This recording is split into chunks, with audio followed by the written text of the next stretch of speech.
영화관에 간 당신은 어떤 오프닝을 기대하시나요? 다양한 니즈가 있겠지만 느닷없이 억새밭에서 헤매는 아줌마는 아니겠죠. 마더는 시작부터 시청자를 당황시킵니다. 그 아줌마가 프레임 바깥을 직시하면서 기묘한 춤을 추니까요. 그녀의 춤은 고단하면서도 흥이 담겨있고 본능적인 몸짓에 가까운 춤이어서도 자신의 표정을 가리려 듭니다. 그녀의 입은 웃고 있으면서 눈은 침통하기도 하죠. 웃는 듯 우는 듯 강렬하면서도 곧 무너질 듯 여리고 위태한 그녀의 춤. 그런 춤은 느닷없이 끝나고 이제야 영화가 시작하려는 듯합니다. 봉준호 감독의 2009년작 마더입니다. 작두질을 하는 이 여인은 혜자입니다. 밖에서 강아지랑 놀고 있는 다 컸지만 모자란 아들에게서 도저히 눈을 뗄 수 없는 그녀는 차에 살짝 스치고 다치지도 않은 아들 때문에 자기 손이 작두에 밴 것도 모르는 채 달려가는 엄마죠. 그녀의 아들은 가끔 동네에서 보이는 모자란 바보. 그런 아들이 사회에서 무시받는 것이 싫어서 엄마는 아들에게 어릴 적부터 신신당부해왔습니다. 바보라는 말 가만히 듣지 말고 꼭 대답해줘야 한다. 그렇게 살던 어느 날 아들 도주는 경찰에게 붙잡혀갑니다. 사유는 동네 여고생 아정을 살해했다는 이유죠. 혜자는 담당 형사에게 우리 애는 물방개 하나도 못 죽인다며 제발 제대로 알아봐달라고 애원하지만 사건 현장에서 나온 김도준이 써진 골프공이 결정적인 증거였죠. 아들의 결백을 믿는 엄마는 곳곳을 수소문합니다. 사건이 있던 날 밤 아들과 함께 있었던 친구가 의심스러워 그의 집을 뒤져서 증거를 찾아내지만 허탕을 치고 아들을 구해줄 변호사를 찾느라 방황하면서 죽은 여고생 아정의 정보를 모으며 아정을 죽였을 법한 사람들을 찾아 헤맵니다. 그렇게 수소문을 한 결과 아정의 사연을 알아내게 되죠. 그녀는 쌀떡소녀, 쌀을 받고 성관계를 해주는 아이였고 아정은 그녀와 관계한 모든 남자들의 사진을 찍어놨었죠. 엄마는 아들에게 이 남자들 중 그날 밤 본 사람이 있냐고 묻고 아들은 드디어 그날 밤에 본 남자를 기억해냅니다. 백발의 고물상 할아버지. 그놈이 범인인 게 틀림없습니다. 엄마는 고물상 할아버지를 찾아가서 무언가 나쁜 일이 있었냐 묻습니다. 고물상 주인은 얼마 전에 있던 살인사건을 우연히 보게 되었다고 말하죠. 그 할아버지가 본 것은 바로 미도하던 아들이 아정을 죽이는 것입니다. 아정이 아들에게 바보라고 하자 분노를 못 참고 돌을 던져서 죽였죠. 이 이야기를 들은 엄마는 도준이 범인이 아니라고 이야기하지만 유일한 목격자인 고물상 주인은 자신이 제보를 해야겠다고 전화기를 들고 엄마는 몽키 스패너로 아들의 사진을 본 목격자를 죽이게 됩니다.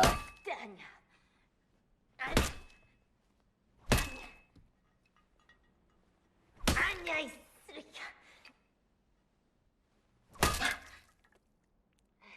고물상 주인을 죽이고 고물상에 불을 지르는 엄마. 그곳을 떠나던 중 드넓은 억새밭을 발견하게 되고 이야기는 오프닝으로 돌아오게 됩니다. 작두질을 하는 엄마에게 경찰이 다가옵니다. 경찰은 아정이 살인 사건에 진범이 나왔다고 하죠. 근처 기도원을 탈출한 종팔이라고 하네요. 엄마는 자신의 아들 대신 누명을 쓰게 생긴 종팔을 보고 너 부모님은 계시니? 엄마 없어? 라고 물으며 울게 됩니다.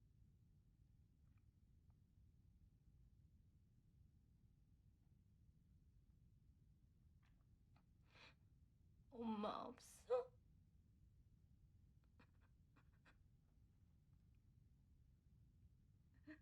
아들은 풀려나게 되고 엄마는 관광버스 여행을 가게 됩니다. 흔히 말하는 묻지마 관광이란 거겠죠. 여행을 떠나기 전 아들은 엄마에게 물건을 챙겨주면서 범인 현장에서 놓고 온 엄마의 침통을 건네주며 이런 걸 흘리고 다니면 어떡해 라고 하죠. 막 흘리고 다니면 어떡해 엄마는.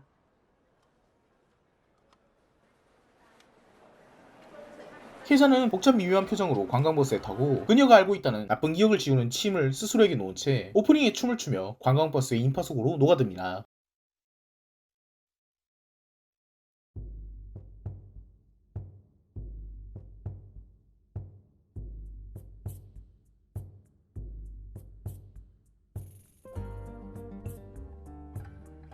영화 마더에 대한 리뷰 컨텐츠는 수도 없이 많습니다. 영화는 이야기와 화면과 음악과 조명 등등 너무나도 많은 것을 논할 수 있겠지만 저는 그 정도 능력이 안 됩니다. 그러므로 저는 마이너 리뷰 갤러리라는 이름답게 스토리, 그것도 마이너한 시점으로 이야기해볼 겁니다. 이 이야기의 주제는 너무나도 쉽지 않나요? 이 영화는 그저 엄마가 무엇인지에 대해서 이야기하는 작품이에요. 하지만 봉준호 감독은 흔히 보는 어머니의 위대함이란 주제에서 약간의 변주를 줌으로써 기괴함을 더했습니다. 어미의 광적인 사랑이란 주제죠. 어머니는 뭔가 고상하고 엄마는 좀 더 친근하고 어미는 다른 두 말에 비해서 더욱 본능적입니다. 페미니즘에서 모성애는 여성에게 강요되는 윤리라고 표현하지만 마더를 인생 영화로 꼽는 제에게는 전혀 와닿지 않는 이야기였습니다. 왜냐하면 모정이라는 것은 윤리를 뚫어버리잖아요. 제 새끼를 위해서 다른 사람을 죽음으로 몰아넣는 어미가 사회적인 안정을 위해서 만들어진 윤리일 리가 없죠. 어미의 모성이란 것은 좀 더 본능적인 무언가인 겁니다. 그리고 모성이라는 말 뒤에는 언제나 애가 붙죠. 모성은 가장 원초적인 사랑의 형태입니다. 위대한 어머니의 희생과 헌신이란 것은 윤리일 수 있지만 어미가 자식을 바라보는 시선은 윤리와는 한창 어긋나 있습니다. 삐끗하면 광기로 돌아가 버리는 사랑에 가깝죠. 저는 그래서 마더를 보고 잘못된 사랑이라고 하는 리뷰를 보고 공감을 하지 못했어요. 우리가 아는 사랑이란 것 오히려 저런 것에 가깝지 않나요? 자기의 아내를 강간한 남자를 죽인 남자의 그것은 잘못된 사랑인가요? 자식의 결점을 덮기 위해 사람까지 죽일 수 있는 어미는 잘못된 사랑을 하는 걸까요? 사람은 옳고 그름을 따지는 것이 아닌 얼마나의 영역이 있습니다. 내 새끼를 위해서 사람을 죽이려면 얼마만큼의 사랑이 필요할까요? 그러므로 사랑이라는 말 앞에는 잘못된이란 말이 붙을 수 없어요. 사랑이란 감정은 이성보다는 본능에 가깝습니다. 그래서 저는 모성을 가장 원초적인 본능적인 사랑의 형태라고 보았던 거죠. 이 영화를 본 사람들도 내재된 감정이 있지 않나요? 만약 내가 저 위치에 서 있었다면 내 새끼를 위해서 누구 하나를 못 죽일까? 라는. 봉준호가 본 모성은 사회가 축혀 세워주듯 고결하고 아름다운 것이라기보다는 좀 더 진득하고 이기적이면서 귀기 어린 사랑의 정수죠. 마치 피해자의 장례식에 가서 자기 아들이 안 죽였다라고 하며 눈빛이 달라지는 김혜자 씨의 연기처럼 말이죠. 저는 그래서 마더를 어떤 작품보다 모성애를 잘 드러낸 작품이라고 생각합니다. 우리가 쉽게 눈 돌릴 수 있는 엄마라는 말의 무게를 어느 작품보다 날카롭고 묵직하게 꽂아넣는 작품이니까요. 이런 심상은 엔딩에서 극대화됩니다. 어쩌면 혜자 한 사람의 광적인 사랑일지도 모르는 오프닝의 동무가 관광버스에서 미친듯이 춤을 추는 수많은 어미들 사이로 녹아들게 됩니다. 석양이 지는 이 시퀀스에서 아줌마들의 얼굴은 실루엣처럼 보이고 어떤 아줌마가 마더인지 모르게 되죠. 그리고 엔딩 크레딧에서 배우 김혜자 씨의 배역은 마더로 나옵니다.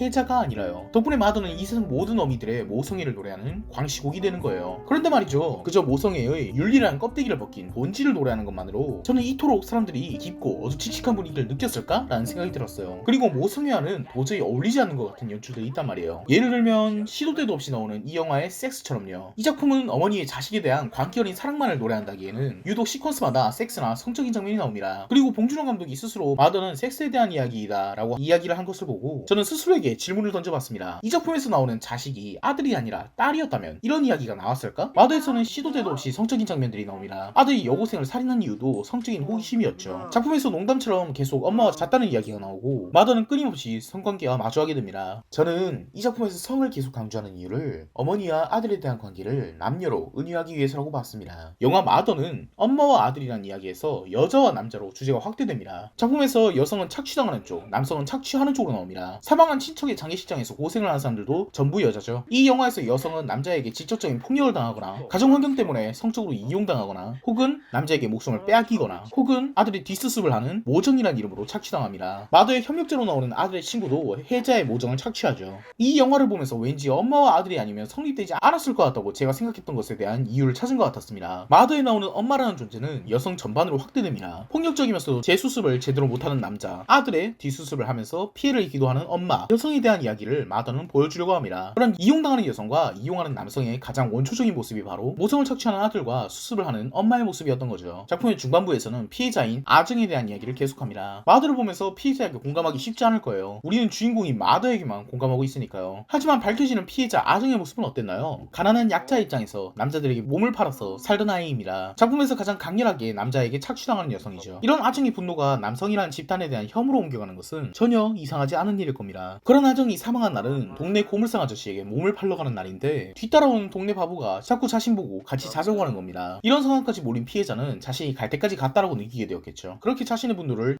나 남자가 싫어. 라는 대사로 표현하고 남자들의 사진을 찍어서 복수를 계획하는 아정은 그것을 피워보지도 못한 채 처음 본 남성에게 죽고 맙니다. 남자들에 대한 복수의 무기로 모아놓은 그녀의 사진첩은 자신을 죽인 남자의 어미가 이용해서 범인을 구해내죠. 모든 이에게 착취당하다 도준에게 죽은 약자인 아정, 모든 이들에게 외면받지만 아들을 지키기 위해 사는 마더. 이런 플롯은 사회적으로 통용되는 한 격언을 비틀어 놓은 것이죠. 여자는 약하지만 엄마는 강하다. 자기가 지켜야 할 남자가 있는 여자가 그렇지 못한 여자의 죽음을 개죽음으로 만들었네요. 이렇게 아정과 마더가 작품 후반에 맞물려 들어가면서 남자, 특히 아들로 대표되는 잔인한 폭력성이 드러납니다. 사랑으로 어미를 착취하는 아들, 성적으로 아정을 착취하는 남자. 다시 한번 생각해봅시다. 사랑과 성은 뭐가 다를까요? 남성이 여성을 착취하는 메카닉에 불과하지 않을까요?